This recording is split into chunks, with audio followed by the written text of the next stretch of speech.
20 साल हो गए आपको स्कूल चलाते हुए। इतना लंबा अर्सा, कोई हर्डल्स, कोई प्रॉब्लम आई आपको?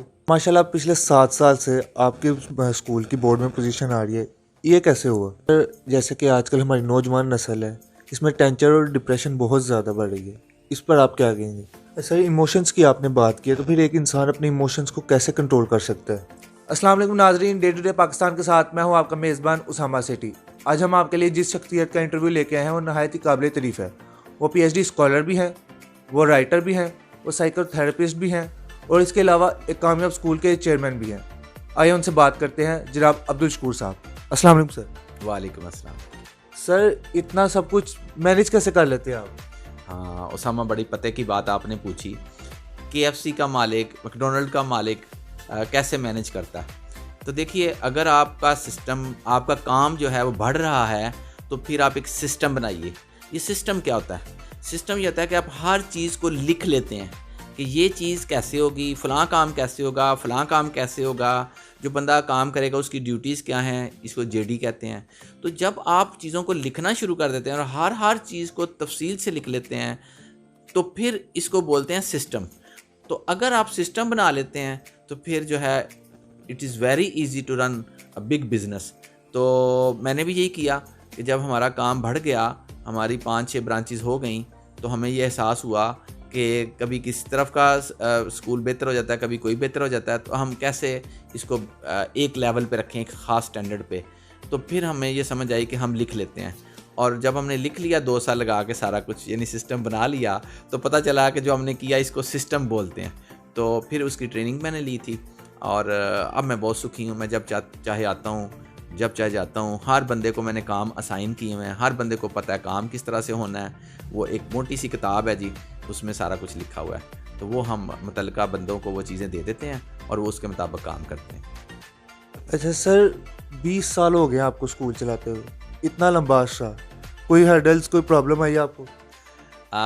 मैं बड़ा खुशकिस्मत हूँ इस हवाले से कि मुझे अच्छे असातिज़ा मिले और अच्छे अदारे मिले, जिनसे मुझे जो सीखने को मिला वो बहुत आगे का था। फॉर एग्ज़ाम्पल, मैं जब पंजाब यूनिवर्सिटी गया तो वहाँ पे मुझे दुनिया की लेटेस्ट चीज़ें पढ़ने को मिली और उस्ताद भी बड़े अच्छे मिले जो बाहर से पढ़ के आए हुए थे।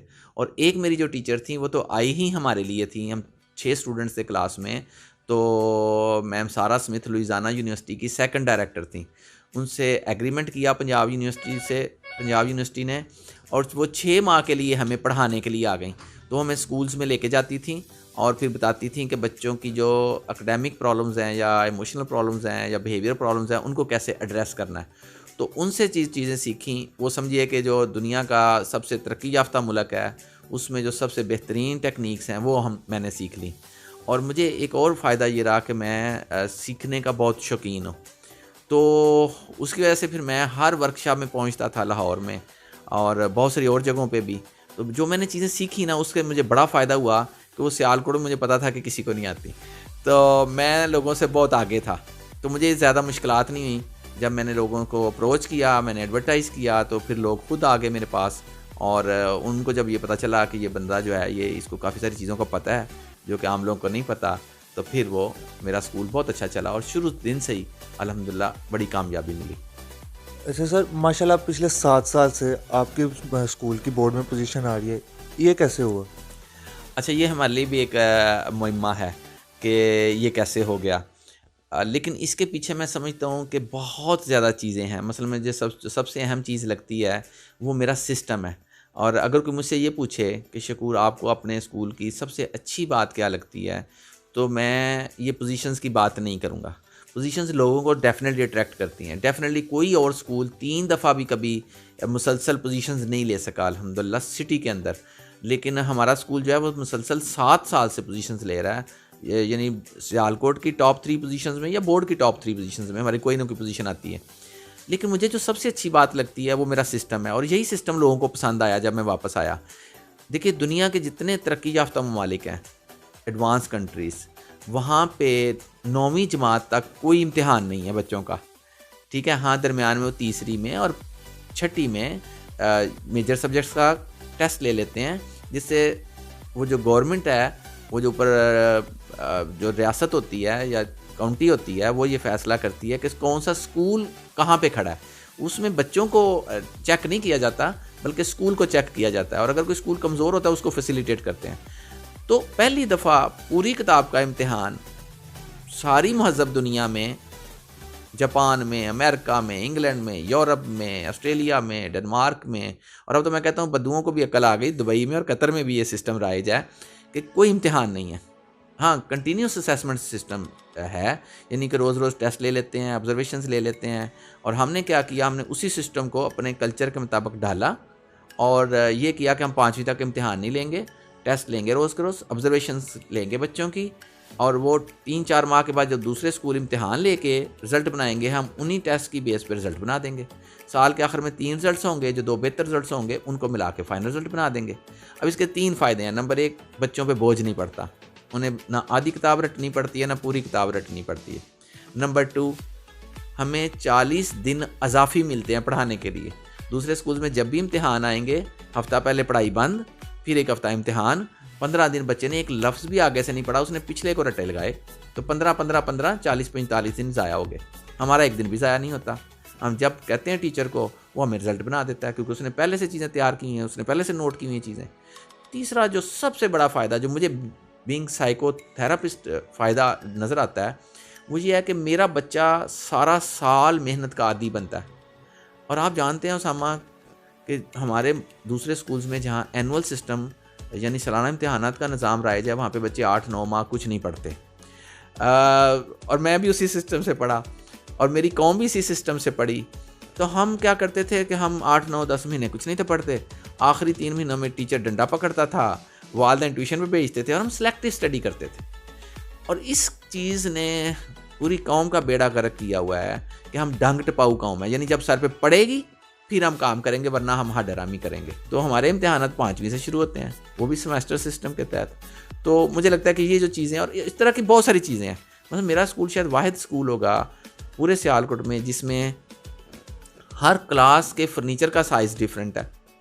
अच्छा, मेरे टीचर्स जो हैं वो ट्रेंड है। मैं बहुत मेहनत करता हूँ इस चीज़ पे कि जो मुझे आता है वो मेरे टीचर को भी आए, जिसमें हम बहुत सारी ट्रेनिंग्स करते हैं। और हमारे कई टीचर्स ऐसे हैं जो दूसरे महंगे स्कूल्स में अब बड़ी बड़ी तनख्वाहों पे चले गए, लेकिन वो आज भी मिलते हैं तो कहते हैं सर हमें कई साल हो गए वहाँ पढ़ाते हुए, लेकिन ट्रेनिंग नहीं हुई, जो हमने आपसे सीखा वो आज भी हमारे लिए मशले रहा है, हम उन चीज़ों को इस्तेमाल करते हैं। और मज़े की बात यह है कि जॉब वो वहाँ पे करते हैं, लेकिन अगर उनका कोई वाकफ़कार आ जाए, कोई अजीज़ हो, अपना बच्चा वो लर्निंग जोन में भेजते हैं कि जी अगर स्कूल है तो वो है। तो ये मुझे बड़ी अच्छी बात लगती है और मेरा ख्याल है कि शायद ये कामयाबी की चंद एक वजूहात हैं। अच्छा सर, जो वालिदैन जिनके बच्चे अभी पढ़ रहे हैं या वो दाखिल करवाना चाह रहे हैं, उनके लिए आप क्या मशवरा देना चाहेंगे? मैं तो ये कहता हूँ कि आप सबसे पहले ये चेक कीजिए कि जिस स्कूल में आपने दाखिल करवाना है उसमें क्या एनुअल सिस्टम सालाना इम्तिहानात का निज़ाम है कि नहीं है। अगर है तो ना दाखिल करवाएं, क्योंकि जो ही सालाना इम्तिहानात का निज़ाम होगा बच्चे को पूरी किताब रटनी पड़ेगी। और दुनिया में रट्टे का वजूद अब ख़त्म है। गूगल, जिसको कि मैं हज़रत गूगल कहता हूँ, उसके होते हुए किसी इन्फॉर्मेशन की, नॉलेज की ज़रूरत क्या है रटने की। आप उस पर क्लिक करें, आपको हर चीज़ मिल जाएगी।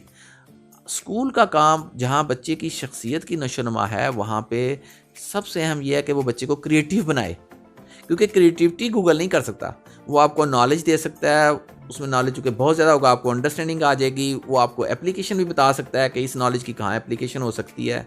ठीक है, एप्लीकेशन के क्वेश्चंस करें वो उसका जवाब देगा, कंपैरेटिव क्वेश्चंस करें वो जवाब दे देगा, लेकिन क्रिएटिविटी के आंसर नहीं करेगा गूगल।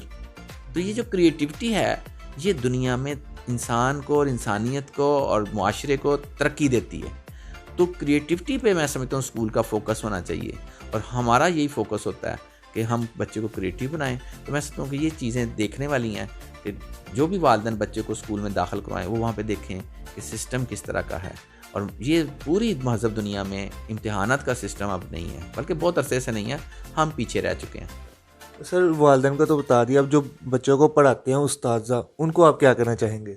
हाँ, अगर टीचर्स की मैं बात करूँ तो मैं कहूँगा कि सबसे पहले एक टीचर को ब्लूम्स टैक्सोनॉमी आनी चाहिए। अगर किसी टीचर को ब्लूम टैक्सोनॉमी नहीं आती तो खुदारा मैं दिल से समझता हूँ और उससे रिक्वेस्ट करता हूँ कि जब तक आप ब्लूम टैक्सोनॉमी नहीं सीखते आप ना पढ़ाएं बच्चों को। आप बच्चों को पढ़ाएंगे, आप बड़ी ही मेहनत करा रहे होंगे, लेकिन आप बच्चे की लोअर लेवल इंटेलेक्चुअल स्किल्स की डेवलपमेंट कर रहे होंगे, यानी बच्चे की आला सलाहियतों की बजाय उसकी कमतर दर्जे की सलाहियतें को नशोनुमा कर रहे होंगे। तो आप सबसे पहले ब्लूम की टेक्सानोमी को देखिए। ब्लूम ने दर्जाबंदी कर दी 6 ज़हनी सलाहियतों की, और देखिए कितने साल हो गए, तकरीबन 65 साल से ब्लूम की टेक्सानोमी जो है वैसी की वैसी है, कोई 7वीं चीज़ उसमें दाखिल नहीं कर सका। हाँ, नंबरिंग को एक नंबर को ऊपर नीचे किया उन्होंने कुछ लोगों ने, लेकिन जो 6 सलाहियतें बताई वो 6 की 6 हैं। तो वो ये कहता है कि जो ऊपर वाली 3 सलाहियतें हैं उनकी नशोनुमा कीजिए, नीचे वालों की उतनी नहीं करिए, उनकी भी, लेकिन जो फोकस होना चाहिए वो आला ज़हनी सलाहियतों की नशोनुमा होनी चाहिए। तो एक टीचर अगर ब्लूम टेक्सानोमी को जानता ही नहीं तो वो फिर नीचे वाली 3 की करता है। मसला मुझे याद है कि हमारा जो बेस्ट टीचर होता था, जब मैंने ब्लूम टेक्सानोमी नहीं पढ़ी हुई थी, तो मुझे पता है कि जो मैं ये समझता था या लोग ये समझते थे कि जो टीचर ये आके कह देता है कि जाएं जी मेरे सारी क्लास में से जिस मर्जी बच्चे के पूछ लें उसके कॉन्सेप्ट्स क्लियर हैं, तो कॉन्सेप्ट क्लियर कराना ही समझा जाता था कि उस्ताद ने अपना मकसद हासिल कर लिया। लेकिन ब्लूम के मुताबिक तो बिल्कुल नहीं ऐसा। ब्लूम के मुताबिक तो ये लोअर लेवल की सलाहियत है कॉन्सेप्ट क्लियर करवाना। ब्लूम कहता है कि क्रिएटिव बनाओ बच्चों को, जिसकी मैंने पहले बात की।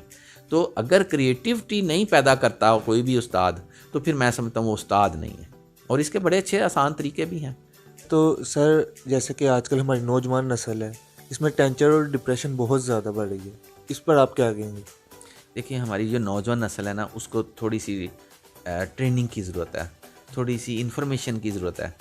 मैं अगर ऑडियंस से ये सवाल पूछूं कि पूरी ज़िंदगी में सबसे अहम पीरियड कौन सा है, मसलन आप बचपन देख लें, नौजवानी देख लें जिसको आप यूथ कह रहे हैं, फिर उसके बाद जवानी है। जवानी की 3 स्टेजेस हैं, इब्तदाई जवानी, मिडल जो एज है जवानी की वो, और फिर आखिरी उम्र जवानी की। और ये भी मैं आपको बता दूं कि जवानी 70 साल तक है अब, ठीक है। चुनांचे 70 साल तक हर इंसान जो है उसकी ज़िम्मेदारी है कि अपनी केयर करे और जवान रहे। 70 साल के बाद बुढ़ापा शुरू होगा, ठीक है। तो मैं अगर किसी से ये पूछूंगी ये 6-7 स्टेजेस जिनके मैंने नाम लिए, इनमें सबसे अहम कौन सी है, तो वो नौजवानी है, यानी यूथ। तो ये जो यंग लोग हैं इनको अंडरस्टैंड करना होगा कि इस एज में इंसान के जिस्म में मुख्तलिफ़ जगहों पे ख़ास ग्लैंड्स हैं, गिल्टियाँ, जो कि इस उम्र में हार्मोन्स पैदा करना शुरू करती हैं। अच्छा, उन हार्मोन्स के ज़ेरे असर इन नौजवानों के जो इमोशनल प्रॉब्लम्स हैं वो ज़्यादा होते हैं, और वो बेचारे खुद तो समझ नहीं रहे होते, उनको पता नहीं चलता। तो फिर वो परेशान रहते हैं, वो डिप्रेशन में भी जाते हैं, वो टेंशन में भी जाते हैं, उनके रिलेशंस डेवलप होते हैं, वो टूटते हैं, दोस्तियाँ होती हैं टूटती हैं, मुश्किलात होती हैं, दोस्तियों को कायम रखना मुश्किल होता है। वालिदैन के साथ उनका जो है ना वो शुरू हो जाता है प्रॉब्लम, क्योंकि अब ये वो हर काम कर सकते हैं जो वालिदैन करते हैं या कर सकते हैं, ठीक है। तो वालिदैन ये समझ रहे हैं ये अभी बच्चा है, हालांकि वो बच्चा तो नहीं है, वो तो अब बड़ा हो गया। तो वालिदैन चूँकि उनके साथ डीलिंग उसी तरह रखते हैं जैसे बच्चों के साथ रखते हैं, तो प्रॉब्लम्स बढ़ती हैं फिर इनको टेंशन भी होती है, डिप्रेशन भी होता है। तो मैं समझता हूँ सबसे पहले तो इनको ये अंडरस्टैंडिंग बच्चों को देनी होगी कि आपके जो हार्मोन्स हैं उनके ज़रिए असर आपकी बहुत सारी तब्दीलियाँ हैं, बिहेवियर में भी, साइकी में भी। तो आप इनको अंडरस्टैंड कीजिए। फिर उनका लाइफस्टाइल थोड़ा सा चेंज करना पड़ेगा, खेलों की तरफ उनको लाना पड़ेगा। तो मैं तमाम यूथ से ये कहूँगा कि वो खेलों की तरफ आएँ, वो बाहर निकलें, क्रिकेट में, फुटबॉल में, बैडमिंटन में। उनकी जो एनर्जी बहुत ज़्यादा पैदा हो रही है इस दौर में, उसको मैनेज करें, उसको इस्तेमाल करें, तो फिर वो फ्रेश रहेंगे। जब वो किसी भी खेल में हिस्सा लेंगे, जिस्मानी खेल में, तो फिर उनका जहन जो है वो फ्रेश होगा और उनकी टेंशन और डिप्रेशन कम होगी। सर, इमोशंस की आपने बात की है, तो फिर एक इंसान अपने इमोशंस को कैसे कंट्रोल कर सकता है? $1 बिलियन क्वेश्चन है जी। इमोशंस जो है वाकई इंसान की ज़िंदगी को बहुत डिस्टर्ब करते हैं। पॉजिटिव थिंकिंग जो है जी, वो आपके इमोशंस को मैनेज करेगी। आपकी जो फिज़िकल एक्टिविटी है, जिस तरह मैंने खेल की बात की, आपकी कोई ऐसी एक्टिविटी जो इंसानियत के लिए है, जो इंसानियत की फ़लाह के लिए है, जो मखलूक खुदा की बेहतरी के लिए है, वो आपको आपके इमोशंस को सेटल रखेगी। चुनांचे पॉजिटिव थिंकिंग हो, ठीक है जी, फिज़िकल कोई गेम हो, ये मैं बहुत अहम समझता हूँ। और वॉक भी हो सकती है, लेकिन वॉक से ज़्यादा अहम गेम है। और फिर अल्लाह की मखलूक के लिए, रब की मखलूक के लिए, irrespective of religion, caste etcetera, यानी तमाम इंसानियत के लिए आपका कोई ऐसा काम जो कि आपके दिल को सुकून दे कि मैं इस दुनिया में आया हूँ और मैंने अल्लाह की मखलूक के लिए कुछ किया है, ये चीज़ें फिर आपके इमोशंस को सेटल्ड रखती हैं। Thank you so much sir. Welcome. तो नाज़रीन, जैसा कि आपने पूरा इंटरव्यू देखा, अगर आपको वीडियो अच्छी लगी है तो चैनल को सब्सक्राइब करें और वीडियो को लाइक करें।